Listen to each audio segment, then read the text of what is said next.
Surjakanta mamagi seba tauringai sanabu senaba khara watle thoibasu hospital bu senagadra machanupi bu senagadra marakta awatpa gyan tadaba yawi sanatan fanasu Surjakanta bu kitang thaptokna thammi maramdi magisu family leijabanina mana coaching chingbadu pamaktre numitu sana sangaidagi halakpada gari yaraktraduna workshop ta thanamlaga langi gari ngaiduna lei nong chuba amadi pungdu talak tabana misu kaya chatnatre tanjaduda samuga hui ahumduga nokhidana lakpa mapa thokle sana leibudu ubada thajadraduna mitlak thoklaga hairi samuna hai achaw yengune achawna mani bungo sana tamfani afinga fai oina hari samuna bobido onsilaga hai bobia khamune bobina gari du khami samu noki sangsilai karino sana tamfa gari nuliga amta yaroktrabo sana icham jamna yauzare yarakraduna asigi workshop tu da thamjaramle samuna adudi aiga chakhrasidana ai tinbiram lage sanana yazarani ai tapna lakjarage hanbiramlo sanagi ingtappa aingu khonjel duda samu yen henjan badi ngamde adubu masu arai badi nati makhatare samuna noi pion driver dudi laktrabo kaino handamarak yam komthoklena hanakti helena hoiga punkrabo hoine adubudi moidi angang oringai degi loinarakpani noi ekhoina khamu thakki pongtok tawriba haiduni natra ha hoida maram chadana mingonda pangi get pusisu kanade natra asuk thina hairakpasida saugadra hairaga sanana no fetum tawraga hoi samuna adudi nangni helena da yelidu kaigino hayutasi mi machadu huga thaktana sikradi farak taroidro ha sana mamai leithoklaga tani adubu ma siroi samuna kaigi siroi doiba sanana mana tamo Surjakanta bu nungside samuna nangona kanana hariba sanana aigi pukningna haibani bobi marak thalai masi nupisi pura uni punging he samuna tafam khangdana masina thokpa panghai da haijalai fare mi wa toksi ibani gi khanasi nang aina loge khali kamai tokseba sana tapna atopa mi yembiu aidi ngamna roi auto ma lakpadu khamge tawbada mari duna thatkhre sanana phone loktholaga tawge tawbada samuna khulai thuna satkre sana tafa sauninglai aduga hari nakhoi nongsagi makolda khut thinjalene fare tawro yenglasi nakhoina tawba kadai phau no do ai yenglage adubu khamba yaroidaba nongsani dudi kaudaba natra samu karem naraga kaude yengsi nangbu manghalaga makoi hingbra haibadu hai bobi gari start to nupisi gari dhapsalu sangai maru lokhange sana lausu laude khumpham su hongde karimta pakhat pasu tawde asuk sakhatla matam sida makhogi phathaba ngamdaba wakhalduda mahak no punokningi hojiki matam dabu nupi phaba adugi su mathakta wakhal lebi mamit manasingbi ingtapi sanatan fani mahak masaidagi karino mo urabani sa singduna ngawbagi wakhal thenbagi uzadabani ikhang khanghodana gari ama makhoi manga tamna sini nani khangdana yangna hekta angaw phegong paisilai gari manungda leiba bobidu makoktu non tharaga lawi ahumduna nakanda paithokpada tuba yaw nanthuba yaw sanadi nofet tawraga machi lengdana leptuna lei khudakta yong tupi upa phizaw in menu pama umtharaklaga sanabu laktana chinglaga gari da hapki aduga pai ke thauki maridu gyan menam ita ta haudre kanano haibasu khangudre tupiyo phiyo pungyom yomaga lakpaduda somdana gari manungda sanana kadai chatpirabano ta chaw modona ibema nongba chubasida tana indomi magi pakhola malakpani gari nungsi kita hapkena asongi gari semphangduda chatlubani sanana adudi aibu uramnani ta chawna modona uye aduda khara kitang lapnabaduda kobo pharak taraba loiraga ibema bu thilage tawringai kharo lamcha manba chandal singduna hekta hankibe wani aduda machi amada haife thejilaga mata ngaibani sanana gulmohor marumda thejilaga khamkibadu ai ui ta chawna cheptha yengbudu su uye hairaga noi moduna haima aidi nang lakken umai bina nganu macha lomba gum lumlibani gari sempham ne na ani khak leiriduna mapu ahalamata su lehaude tha taru irujadaba lamcha singdudagi hena nonga thili tabasida lambi sisu mi latbo tanja oire adudadi upai leitadana jail kona changlasuna hana matat thadatluragena hekta naisilapani ta sawso asi hanaringaida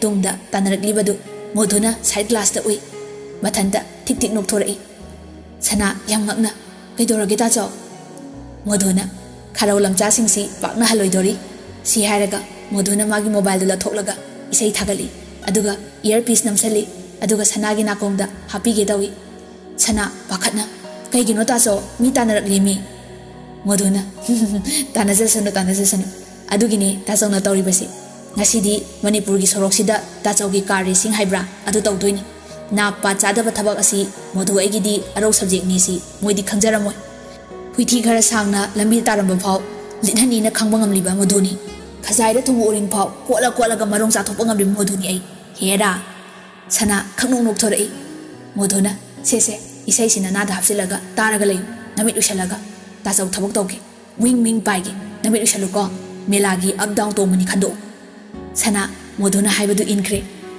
manakta yosilaklaga gari du haifit yenglamlaga modhu aroi bidale khatkhre ngautak to bo modhuni machindasu gari ma kholdu matau tami wing bobi su net khalai tanjadu da modhuna hai mamai lehenge sakta thi singsi masi haraga break khangnet netli mai gari du fana sangna sitlaga chaplepi bobi mamanglomda yakna haigatki aduga chap marana modosu gari du maning halli bobi samu achau chauthoi gyan men ta haude adudagi bobi na gari du mamai lai thorai adubuni moduna mamai lehen ge haribadu sanadi mamit ka panglaktre isai du full de lai khalaga nakong da thinkhre bobi na gari du mamai lai thoklaga kanna thausilai modosu magi angau minok tu adum nokli aduga magi mathong hukta badu tawrai hai nang gaiga thomtana tare dana sana haire udre kaisu laura aro nari ilingi na tare dana haurage ai modhuni adudi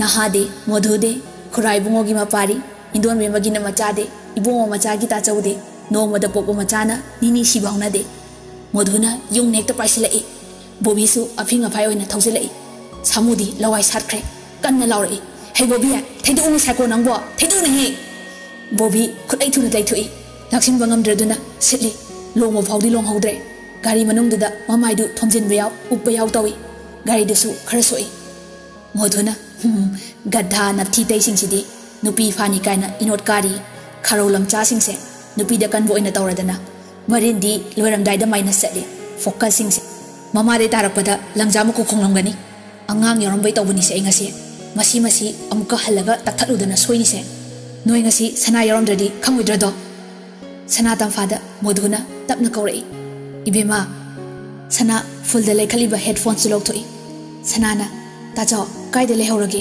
aidi amta khanghaudre modhuna aduni dan ichal sidia khudong thiba thoklabadi wa laudonati khajik law mayok nagadabani se tajo yumda thinbiramage sanana hoi tajo modhuna adudi lambi tao phone di lehoradai kamai tawni sanana yani tajo ayum yoraga kakada hairage modhuna adumain tawro asumna sanana lambi taklaga uchinna chinna yumdi yore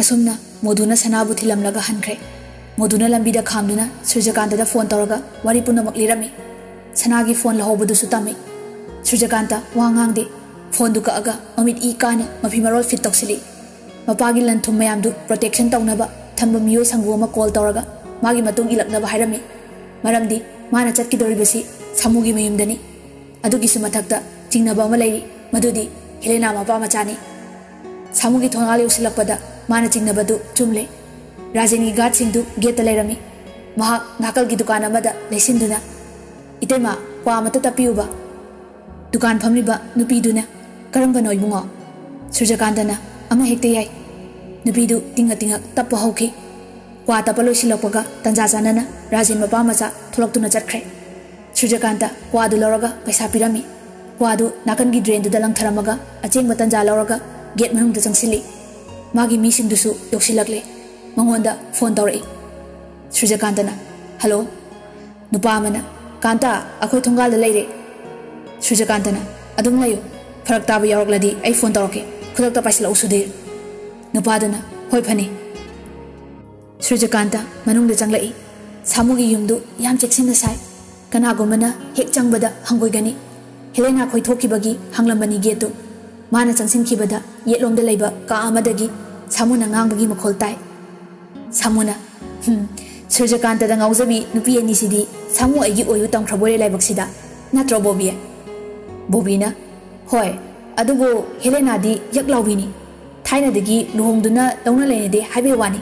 Delhi da larik tamlingai dagi hauna lekmin chamina duna adum marere. Aina haibadi nungsi mari mak natrabasu dina chanabagi thawin chamina bada ngawraduna ahin kaya akoi ibungoga dum. No ngalagabadi adum kauna kiba. Masisu nupira samangla olakhira yantade. Munna khanjalirabadi masi unabada dawya dawande. Mangol laitaba nupi haibaduni. Samuna, kangaina none hairaga noi. Bobina, ihe, maha paisabudi pai, sakti budi le haibu. Akoigi khunai sigi khunai londa yenglurabadi. Makoi gumbasina chaliba sajasidi khara kitang soi hainai dana. Akoi gumbana budi pambam pamjaraso. Samuna, kaisu kaideda matam matam gi haiduni. Sanatam fa ngasi samuda litpani he natradi matungda khangloidrado. Mayam hauna no khalai. Surjakanta kadu tamna changsilakpaduda mayamdu aping aphai oin hagolai. Mabuk tapagi matik lamba tawnabagi tanfamdadi maril khaba kantani. Pikningai digi hauna matong pokpani haiduna mapana oza kaya naiduna funabagi kanglon kaya tamhalaklabani. Sigi mathakta mahak wang chawba masa phaba pakhangni. Hek chaklapaga wangangdana lairim libasingdu chongsin netpa kawba horai. Mayamdusu makut handuna funarai. Adubu upai leite. Mabuk chetpa kantana laksalakpaduda Samuna sirasanu khanna table da sem khokpagi lairiba thang machaduna thinge tawrai. Samuna sijarotu kantana ithokibana handuna pamomda khara khetli. Khanghaudana Surjakantana Samugi mangausamda kawbadu Samu longkhaklongna haithaki. Surjakantana minnai macha yang thauna phabra yenge nangasi sibasi nangna ira yengsi. Thangdu tap pairaga Samugi yetki pamonduda yungsili. Surjakantana makha tarai. Sing khusina natra nang magi phone munbada kamdawi nang Samudi mangak samda kawbadada wanthaduna gyan mangkhrabani. Samuna thaklamba yugi lili du pairaga atopa ahumduna aphang aphangba thaba horai. Ahumdusu ihing naing sare mayamdu kaiduna kochen cheli. Achaudi kharaga pangbane songa sonbane nahaudadana Surjakantana fai. Surjakantana asiba yawradi aing halambane na police ta pau pisau. Achauda thajali aduga Samuda amukasu koksilaga pocketa yariba sanagi mobile du lauthoklaga mapan thokki. Surjakantagi pambomda I thokpadu ubada Sudhir chensilaktuna mabu gari dhapatkre. Sudhirna Surjakanta sidi yam thina sokle babada pau pisira. First aid pina kamain tawrino. Surjakanta thausadana pirino yani icham chambasida matha sanabani. Sudhir khantharaga adubu migi yumda changrubanina baba khangan banadi phatra. Surjakantana tawningba tawjaraksanu Sudhir matung inba haibaduni babada taklonu kanade. Samu haibanu pasi phatabada maril yam phare thudekna batare maga iga. Masigi Helena haibasiga mapa maki sakta makne. Sudhirna adudi aina tabada songa luhongni haibagum babana. Surjakantana hoi kadai debu kosalino khangde ekhoi basima aidi pelabani. Sudhirna adudi pamdradi haidokro babada matam leiringaida. Surjakanta tumin lei khumlaktre ma kharasu sokthare. Sudhirsu makha taba hangoidana taraktre. Yum yawbada sokpadu ubada mama mapa pakhatuna chensilai. Surjamanina kaidore ibunga. Surjakantana kaisu tawdi baba lambida imanaba magi yum kutnaba tin lawri haiduna thangtan binabada soidana khetkre. Modudi bhab tare changsinduna manabu konsilaga hairei. Sokadaba tindudi thangthabagi mahutta khongpangna chabe nisilamu yadra lao ayenge ngahak lairaga doctor kausi. Manisanana karino modo nang hek ngang thorokbasima yong kairak malisi kaiginun he. Moduna yong kairak sanaba wadi indon memana yumsida purokpa natro.